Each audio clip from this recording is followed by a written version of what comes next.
In Unit 5, we have the last topic, that is narcotic analgesic and their antagonist. ये topic remaining है हमारा 5th unit से, उसको आज हम स्टडी करेंगे. Okay, narcotic analysis. Definition, analysis किसे कहते हैं वो पहले हम समझ लेंगे, फिर उसके बाद बाकी चीजें डिस्कस करते हैं. Analgesics are defined as a drug or medicine that selectively relieve pain by acting on the central nervous system. By acting on central nervous system.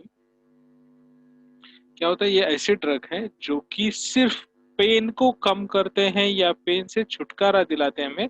कैसे? सेंट्रल नर्वस सिस्टम पर एक्शन दिखाकर और on a peripheral pen mechanism without disturbing consciousness.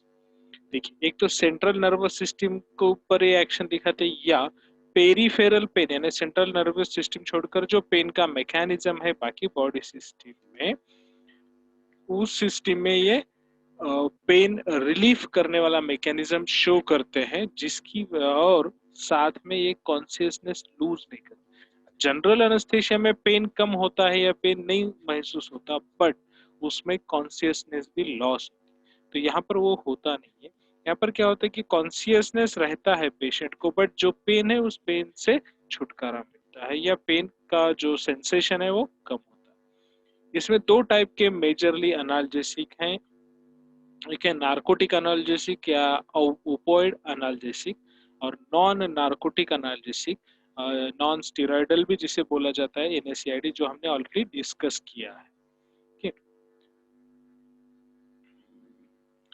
Narcotic analgesics are also known as opioid analgesic, क्योंकि opioid opium इस plant से इसको extract किया जाता है, जो कि मॉर्फिन कोडीन है.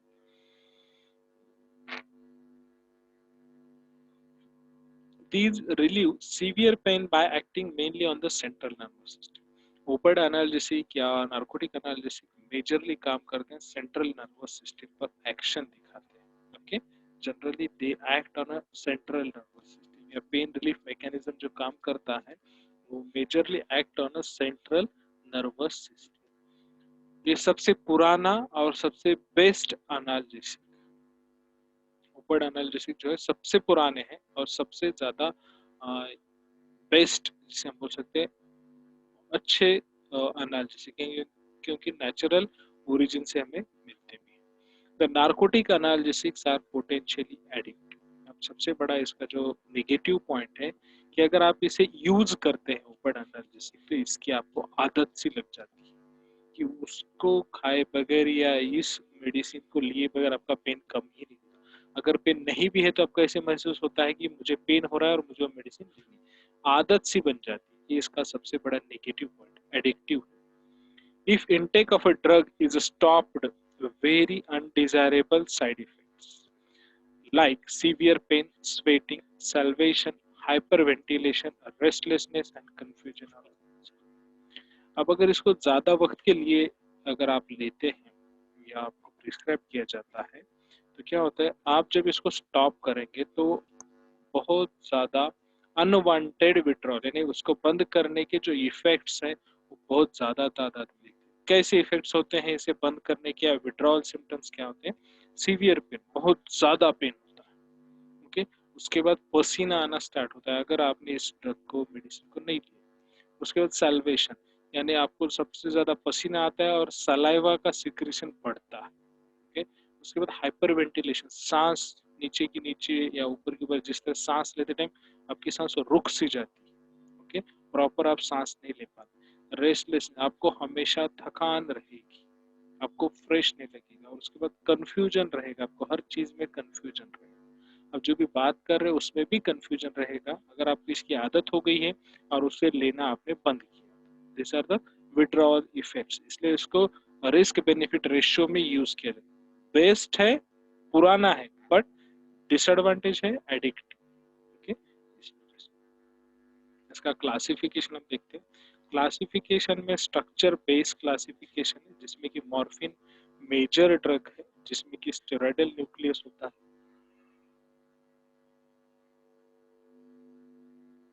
मॉर्फिन एंड मॉर्फिन एनालॉग्स, ऐसे इसका फर्स्ट क्लास।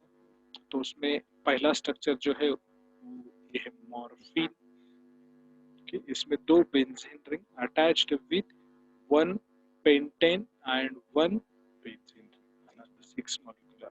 ओके, तो ये है, और उसमें फिर आपका एक NH3, ये है मॉर्फिन का स्ट्रक्चर। उसी तरह से हीरोइन का स्ट्रक्चर, हीरोइन इसमें COCH3 COCH3। ओके, यानी OH का H की जगह पर COCH3 रिप्लेस। कोडेन का स्ट्रक्चर है, मॉर्फिन में से सिर्फ COCH3 अगर आप ऐड करेंगे, COH3 यानी मिथॉक्सी ग्रुप अगर एक हाइड्रोजन की जगह ऐड करेंगे आप, तो यहाँ पे कोडेन, और दोनों जगह पर अगर एसिटेट ग्रुप ऐड होता है हाइड्रोक्सिल ग्रुप, तो ये होता है हीरोइन।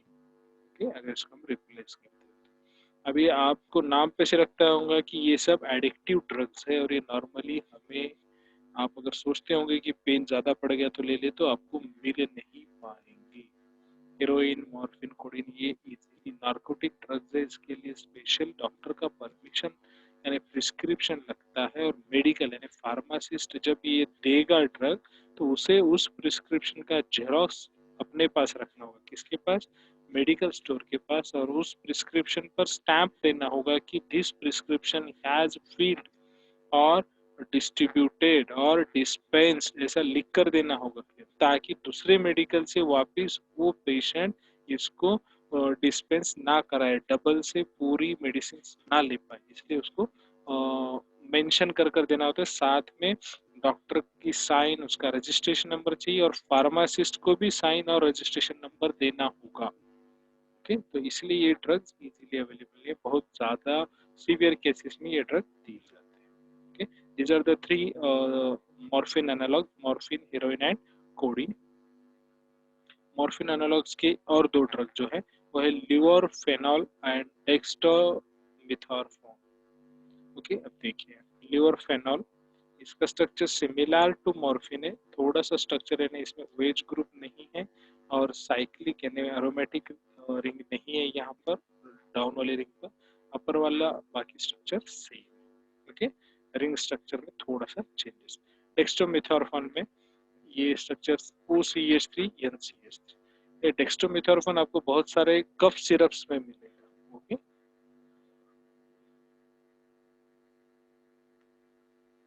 जो कि कफ्स के लिए यूज किया जाता है, सीवियर कफ्स के लिए, उसमें ये मिलेगा, बहुत कम क्वांटिटी इसकी यूज की जाती है, so as to give the relief in the respiratory tract. Morphan analogues, morphinan analogues, morphan analogues. अब देखिए पेंटाजोसिन, ये पेंटाजोसिन मॉर्फन एनालॉग्स में आते हैं। इसका रिंग स्ट्रक्चर थोड़ा सा अलग है। ओके, ये स्ट्रक्चर है पेंटाजोसिन, और ये स्ट्रक्चर है मेटाजोसिन। इस रिंग स्ट्रक्चर में डिफरेंस रिंग, रिंग पर जो है CH2 CH double bond CH3 है, ये रिंग स्ट्रक्चर पेंटाजोसिन और मेटाजोसिन। अगला जो कैटेगरी है हमारा वो है 4-फिनाइल पाइपरिडिन एनालॉग। 4-फिनाइल पाइपरिडिन एनालॉग से पहला मेंबर है मेपेरिडिन या पेथिडिन। okay? इसमें दो रिंग्स हैं जो कि एक ब्रिज से अटैच है। okay? और एक रिंग जो है पाइरिडिन, पाइपरिडिन रिंग है, उसको CH3 यानी N पोजीशन पर CH3, और पैरा पोजीशन पर जहां पर बेंजीन रिंग अटैच है उसी रिंग पर COC2H5, COC2H5 इस तरह को अटैच। 4-फिनाइल इसलिए बोला गया है, 4-फिनाइल यानी फोर्थ पोजीशन पर फिनाइल और पाइपरिडिन। यह है डाइफिनॉक्सिलेट, डाइफिनॉक्सिलेट। ये सेम, ये रिंग कॉमन रहेगी सभी 4-फिनाइल पाइपरिडिन। नाइट्रोजन पर अलग सब्स्टिट्यूशन रहेगा, और यहाँ पर ओके। अब यहाँ पर देखेंगे तो ये पूरा कॉमन स्ट्रक्चर है, सिर्फ चेंजेस है आपके N सब्स्टिट्यूशन। ये है एनिलिरिडीन, इसमें simple benzene ring with ethane and amino, para amino.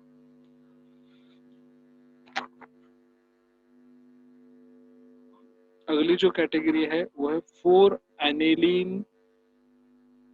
एनिलिनोपाइपिरिडीन, 4 एनिलिनोपाइपिरिडीन analogue. इसमें है फेंटाइल, इसमें फेंटाइल और सुफेंटाइल, ये दो स्ट्रक्चर्स। ओके, ये दो स्ट्रक्चर को देख लीजिए। स्ट्रक्चर आप लोगों को याद रखने होंगे, लिखकर प्रैक्टिस करनी होगी ताकि आप इसको अच्छे से याद कर सकें। जीपैट के लिए इम्पोर्टेंट है, स्ट्रक्चर में स्मॉलर चेंज कर कर वो अलग अलग क्वेश्चंस पूछते हैं। नेक्स्ट कैटेगरी है डाइफिनाइल प्रोपिल अमीन डेरिवेटिव, डाइफिनाइल प्रोपिल अमीन।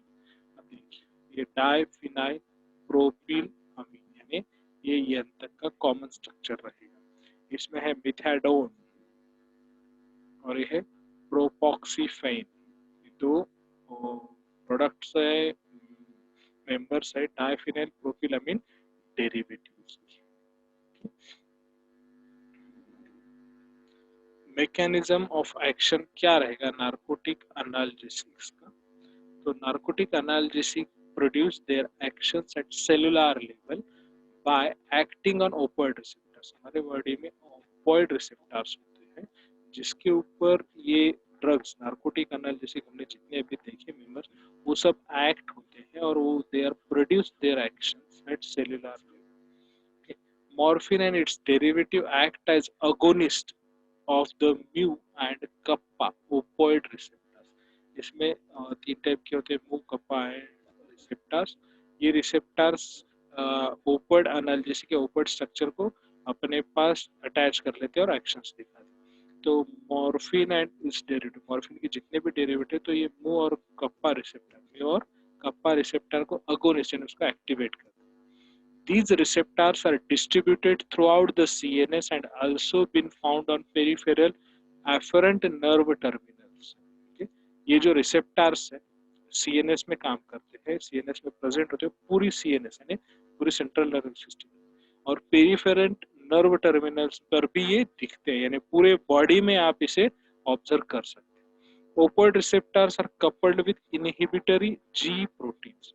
अब ओपियोइड रिसेप्टर जो होते हैं उनके लिए इनहिबिशन भी है, तो वो कैसे काम करते हैं? जी प्रोटीन के जरिए, यानी उनको अगर इनहिबिट करना है ओपियोइड रिसेप्टर्स को, तो जी प्रोटीन एक्टिवेट कर दिया तो they will inhibit the opioid receptors and their activation. Opioid receptor has activation has number of action like closing of voltage, sensitive calcium channel, stimulation of potassium efflux, leading to hyperpolarization which causes reduction in neuronal cell excitation। अब ये जो inhibitory G proteins होते हैं इनको inhibit किया जाता है, inhibitory G proteins होते हैं इनको एक्टिवेट किया जाता है। कैसे? वोल्टेज का जो ये होता है उसको क्लोज किया जाता है, या फिर कैल्शियम चैनल जो सेंसिटिव होते हैं वहां पर ब्लॉकेज दिया जाता है। अब वोल्टेज कैसे क्लोज किया जाता है? कैल्शियम चैनल को ब्लॉक किया तो वोल्टेज क्लोज हो जाए। Stimulation of potassium efflux, potassium का सेल के अंदर कॉन्सेंट्रेशन बढ़ाया जाता है जिसकी वजह से हाइपर पोलराइजेशन होता है और वो न्यूरोनल सेल्स को एक्साइट होने नहीं देते, जिसकी वजह से आपका पेन सेंसेशन सप्रेस हो जाता है, इनहिबिट हो जाता है जिस वजह से।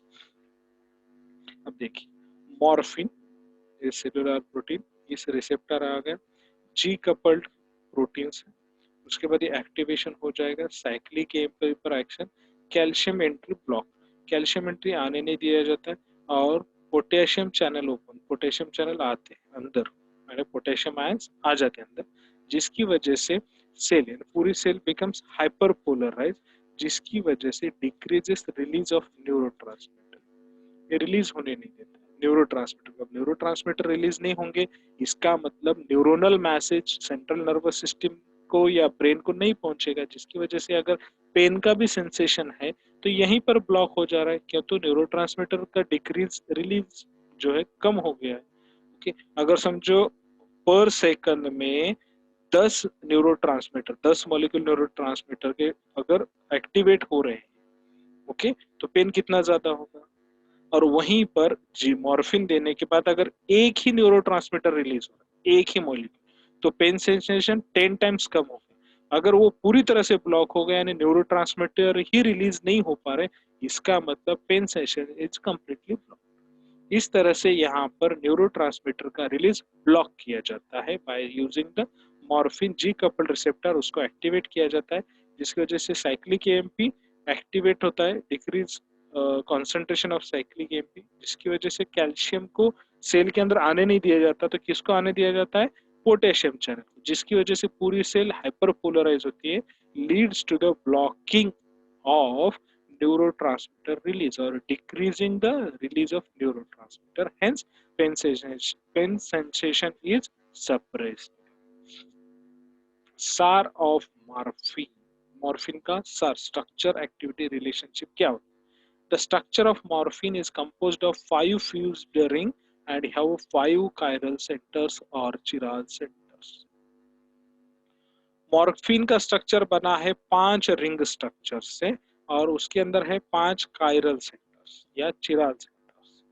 The levorotatory form is the active form while dextromorphan is inactive. जिस तरह से लिवोसिट्रिजिन काम करता है, यानी उसका अगर एक्टिव फॉर्म जो है वो लिवो फॉर्म है, डेक्स्ट्रो फॉर्म इनएक्टिव है मॉर्फिन का। यानी अगर मॉर्फिन कितना भी लिया जाए बट अगर वो इनएक्टिव है तो वो कोई एक्शन नहीं बताए, अगर लिवो फॉर्म है तो it will show the action. The ring and the basic nitrogen are the two necessary components in every potent opioid receptor agonist. A ring and the basic nitrogen. Okay, ring, पांचों ring, अब उसमें से A ring important और ये nitrogen are the basic to necessary component. ये जो है base है, यानी इसके बगैर आपको एक्शन दिखेगी नहीं है, जो ऊपर ही आ जाए ना। The aromatic A ring and the tertiary nitrogen may be connected by an ethylene or propylene linkage. ये रिंग और यहाँ पर टर्शरी नाइट्रोजन, ये कहाँ से है, 1 2 3 अभी प्रोपिलिन और इथिलीन लिंकेज से अटैच। अब ये है फिनोलिक OH, ये है ईथर ब्रिज और ये है alcoholic OH। Phenolic OH, alcoholic OH। Alcoholic क्यों है, क्योंकि यहाँ पर रिंग जो पूरी तरह से एरोमेटिक नहीं है। देखिए tertiary nitrogen atom, the substituent on a nitrogen of a morphine and morphine like structure is a critical to degree and type of activity. ये जितना टर्शरी है ना नाइट्रोजन, ये वाला बहुत ज्यादा रोल प्ले करता है एनाल्जेसिक एक्टिविटी के लिए मॉर्फिन के अंदर।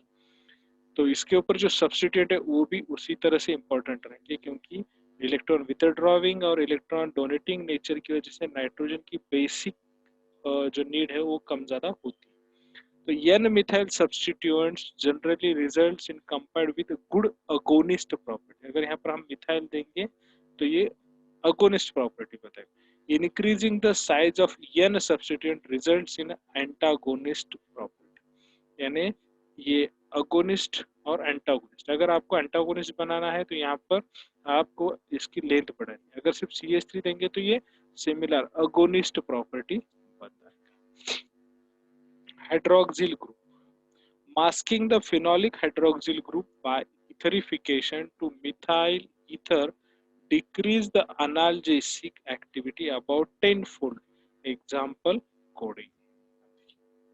etherification अगर होता है कहाँ का, masking the phenolic hydroxyl group, यहाँ पर जो OH phenolic group था by etherification, ether के जरिए, तो to methyl ether यानी methoxy group यहाँ पर ऐड है, decreases the analgesic activity about 10।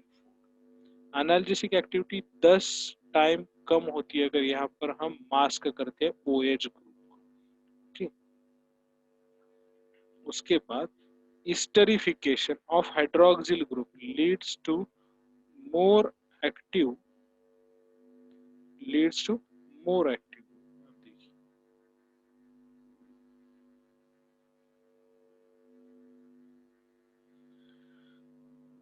esterification of hydroxyl group leads to more active compound than morphine, that is heroin। जैसे कि हमने स्ट्रक्चर में देखा था, यहाँ पर OH की जगह पर और इस O की EH की जगह पर क्या था, COOCH3 COCH3। स्टेरिफाई अगर करते हैं तो एक्टिविटी बढ़ती है, जिसका एग्जांपल है heroin. Introduction of hydroxyl group at 14th position lead to increase in activity. Example oxymorphone. अगर यहाँ पर हम डालते हैं 14 पोजीशन पर OH तो इससे भी एक्टिविटी इंक्रीज होती है जिसे हम नाम है oxymorphone. Ring C. Change in the C ring chemistry of morphine can lead to compounds with increased activity. अगर हम C ring में अगर चेंजेस करते हैं जैसे कि इसकी एरोमेटिसिटी यहाँ पर लूज होगी, मॉर्फिन में यहाँ पर एरोमेटिसिटी और यहाँ पर OH था तो एच रिमूव किया हमने और यहाँ पर एरोमेटिसिटी भी जो है या फिर डबल बॉन्ड था यहाँ पर तो वो भी हमने निकाल दिया तो यहाँ पर क्या हुआ 8 से 10 गुना इसकी एक्टिविटी बढ़ गई मॉर्फिन से. मॉर्फिन अगर 1 गुना एक्टिव है तो ये हाइड्रोमॉर्फिन जो है ये 14 गुना यानी 14 टाइम्स मोर एक्टिव है मॉर्फिन. इसके चेंजेस अगर हम सी रिंग में इसके चेंजेस करते हैं. Epoxide bridge. Removal of 4,5 epoxide bridge in the morphine structure results morphinans. इसकी वजह से क्या होता है मॉर्फिनेंस हमें मिलते हैं, एक अलग कैटेगरी है. Only LEO isomer of morphine and possesses opioid analgesic activity. देखिए मॉर्फिन में भी लियो एक्टिव था, डेक्स्ट्रो इनएक्टिव था, यहाँ पर भी लियो जो है ओपियोइड एनाल्जेसिक बोलकर यूज होता है और डेक्स्ट्रो आइसोमर क्या होता है एंटी टेश्यू प्रॉपर्टी. अभी क्यों होता है जैसे मैंने पहले बोला कि डेक्स्ट्रोमेथॉर्फन ज्यादा यूज होता है आपके कफ सिरप्स में तो इस वजह से वहां पर डेक्स्ट्रोमेथॉर्फन लिया है. ओके लियोरफेनॉल नहीं. Liorphenol is used as a opioid analgesic. Okay. Liorphenol is 8 times more potent than morphine. अगर यहाँ पर हमने ब्रिज निकाल दिया तो ये हो गया लियोरफेनॉल जो कि 8 गुना ज्यादा potent. Compound that lack both epoxide bridge and the C ring of morphine retain opioid analgesic activity. Example benzomorphones. Compound that lack जिस कंपाउंड में epoxide bridge and C ring of the morphine जो है opioid analgesic activity, जिसमें opioid bridge नहीं है तो उसमें सी ring जो है वो की ओपियोइड एनाल्जेसिक एक्टिविटी रिटेन करती है जैसे कि बेंजोमॉर्फिन्स. मिथाडोन. अब देखिए मिथाडोन का स्ट्रक्चर और सिंथेसिस इस प्रकार. डाइफिनाइल एसिटोनाइट्राइल की ट्रीटमेंट या reaction 1-chloro-NN dimethyl propane to amine इसके साथ की जाती है in presence of sodium amine and hydrochloric acid to produce this intermediate which undergo nucleophilic addition reaction with Grignard reagent to produce this intermediate which on hydrolysis produce the methadone. तो इसका mode of action है in addition to opioid receptor agonist activity methadone यानी ये तो opioid receptor agonist तो है ही तो methadone also act as a antagonist. Methadone also act as a antagonist okay of N methyl ND aspartate NMDA receptor and it strongly inhibits serotonin and norepinephrine. ये क्या होता है इनहिबिट सेरोटोनिन को inhibit करता है और नॉन इपिनेफ्रिन का Uptake रुका देता है. Uses methadone is indicated for management of pain severe enough to require an opioid analgesic. Severe pain को मैनेजमेंट करने के लिए इसको यूज किया जाता है and for which alternative treatment options are inactive यानी अदर अगर ऑप्शंस इसको अवेलेबल नहीं है या इनकम्प्लीट है या पूरा रिस्पॉन्स नहीं दे रहे हैं तो उसके लिए भी मेथाडोन का यूज किया. It is also used in treating drug addiction since it replaces other agonist on the receptor. तो जो ड्रग एडिक्शन मॉर्फिन का हुआ है उससे भी यहाँ पर रिप्लेस किया जा सकता है क्योंकि ये अगोनिस्ट बोलकर काम करता है और वहां पर ड्रग एडिक्शन को भी कम कर सकता है. फेंटाइल. फेंटाइल का सिंथेसिस प्रोपिनिल क्लोराइड की रिएक्शन एन फिनाइल पाइप्रिडिन 4 अमाइन के साथ करने पर हमें एक इंटरमीडिएट मिलेगा जिसको हम बेंजीन इथाइल क्लोराइड के साथ इसकी रिएक्शन करेंगे तो इसमें से हाइड्रोक्लोराइड रिप्लेस होगा और हमें मिलेगा फेंटाइल। इसकी जो मोड ऑफ एक्शन है सिमिलर टू मॉर्फिन है। It uses both independently and in combination with droperidol, यानी ये सिंगली भी यूज किया जाता है या कॉम्बिनेशन में as a pre anaesthetic medication, यानी एनेस्थेसिया देने से पहले थोड़ा सा बॉडी को प्रिपेयर करने के लिए इसको दिया जाता है in different forms of narcosis and post operational anaesthesia, यानी ऑपरेट करने के बाद जब हम तो जनरल एनेस्थेसिया या एनेस्थेटिक देकर ही ऑपरेट होता है, सर्जरी होती है, उस सर्जरी करने के बाद भी पेन जैसे ही पेशेंट को सेंसेशन या कॉन्शियसनेस आना स्टार्ट होता है तो उस केस में ये जो ड्रग है फेंटाइल, ये ड्रग अगर देते हैं आफ्टर कॉन्शियसनेस ऑफ पेशेंट तो वो थोड़ा सा और अनेस्थेसिया में रहेगा, but he should be in a consciousness, यानी जो पेन हुआ है सर्जरी में, जो कटिंग्स हुए हैं, इंसिजन्स हुए, उसका पेन पेशेंट को कम होगा अगर हम फेंटाइल के ट्रीटमेंट पर उसे रखते हैं। Morphine is prescribed in all cases when NSAID action is not sufficient. जितने हमने NSAID पढ़े, अगर वो एक्शन नहीं दिखा पा रहे हैं हमारे पेन पर तो मॉर्फिन को यूज किया जाता है। स्ट्रॉन्ग ओपियोइड एनाल्जेसिक है। It is widely use in myocardial infarction to relieve pain. Myocardial यानी जो हार्ट में सडन इन्फार्क्शन की वजह से होता है उसको रिलीव करने के लिए होता है। And for calming the patient, patient को शांत करने के लिए, छाती में जब दर्द होता है तो मायोकार्डियल इन्फार्क्शन सीवियर पेन होता है तो उसे common. It is used in pulmonary oedema, जो हमारे पल्मोनरी सिस्टम है तो वहां पर अगर सूजन है तो उसमें भी इसको यूज किया जाता है। And in few forms of diarrhoea में भी इसको यूज किया। It is used in a surgery as a pre anaesthetic medication, जिस तरह से पोस्ट ऑपरेटिव में यूज किया जाता है वैसे ही pre anaesthetic okay medication before the general anaesthesia procedure begins. इसमें यूज किया। Codeine similar to morphine, morphine के जैसे इसकी मोड ऑफ एक्शन है।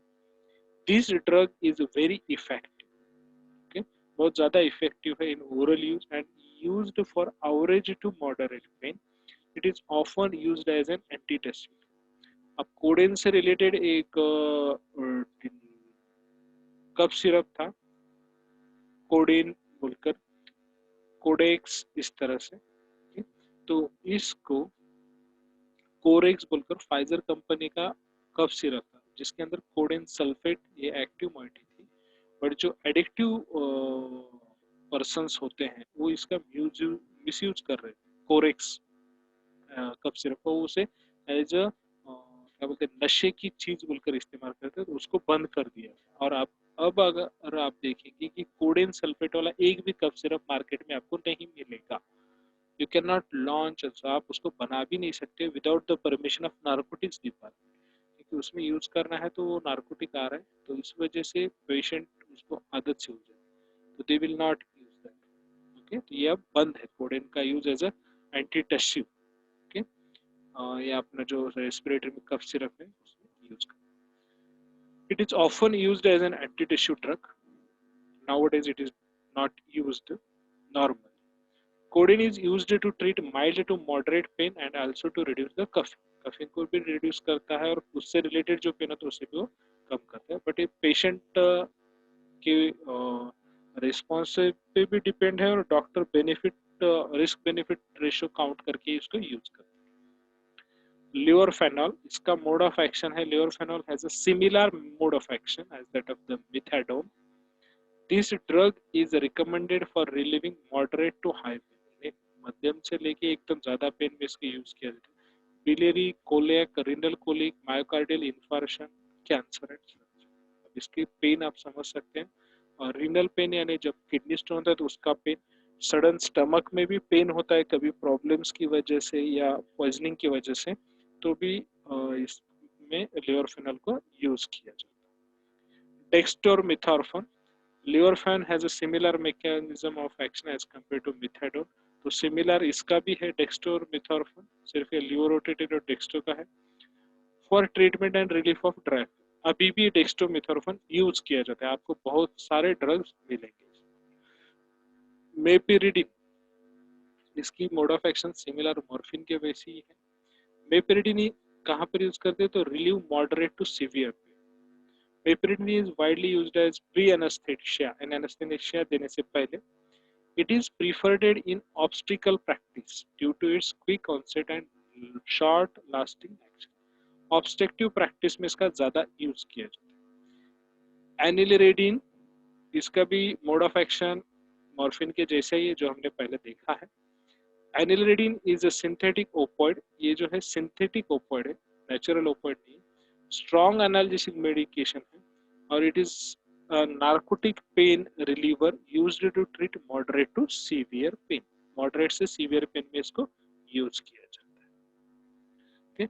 डायफिनॉक्सिलेट, मेथड ऑफ एक्शन जो है इसका, diphenoxylate is an opioid receptor agonist that stimulate mu receptor in GI gastric tract to decrease the peristalsis and constrict the sphincter. Diphenoxylate has a direct effect on circular smooth muscles of the bowel. जो हमारे intestine में बोल होते हैं उसके smooth muscle पर action दिखाता है.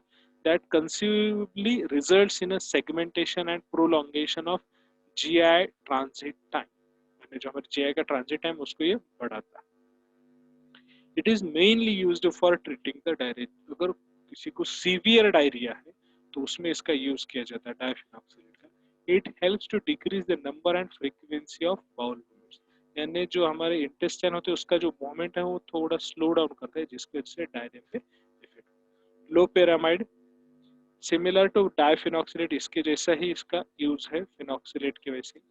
This medication is used to treat sudden diarrhoea. Normal diarrhoea में भी लोपेरामाइड यूज किया जाता है. Loperamide is also used to reduce the amount of discharge in the patients who have undergone an ileostomy. इसमें जो patient को क्या होता है कि ज्यादा डायरिया होता है तो उसको ट्रीट करने के लिए भी होता है. और लोपेरामाइड नॉर्मल अब चिल्ड्रंस को भी दिया जाता है, वेरी लो डोज. जो आप लोपेरामाइड का नॉर्मल जो मेडिकल स्टोर से डायरिया के लिए टैबलेट दी जाती है उसमें लोपेरामाइड होता है. सडन डायरिया के लिए भी इसको दिया जाता है. Propoxyphene, propoxyphene mode of action similar to morphine है. For the relief of mild to moderate pain में इसको यूज किया जाता है. नार्कोटिक एंटागोनिस्ट, इसमें देखिए an opioid antagonist or opioid receptor antagonist is a receptor antagonist and receptor को completely block that acts on one or more of the opioid receptor. Examples are naloxone and naltrexone. ये दोनों इसके structure. They are competitive antagonists that bind to opioid receptor with a higher affinity than agonist but do not activate the receptor. ये क्या करते हैं, receptor को block करते हैं. प्रीवियस जो हमने देखे थे वो सिमिलर एक्शन यानी न्यूरोट्रांसमीटर के जैसी एक्शन दिखाते बट उसका सेंसेशन ब्लॉक. ये एंटागोनिस्ट रिसेप्टर को ब्लॉक करते हैं, वो उसके एक्शन को ब्लॉक करते थे तो ये रिसेप्टर को ब्लॉक करते हैं. This effectively blocks the receptor preventing the body from responding to opioids and endorphins. जिसकी वजह से ओपियोइड की जो हमारी एक्शन थी एडिक्टिव की या ओपियोइड की वजह से जो साइड इफेक्ट्स हो रहे थे वो यहाँ पर ब्लॉक हो जाते हैं क्योंकि रिसेप्टर पूरी तरह से ब्लॉक है. Uses, naltrexone is exploited in a treatment of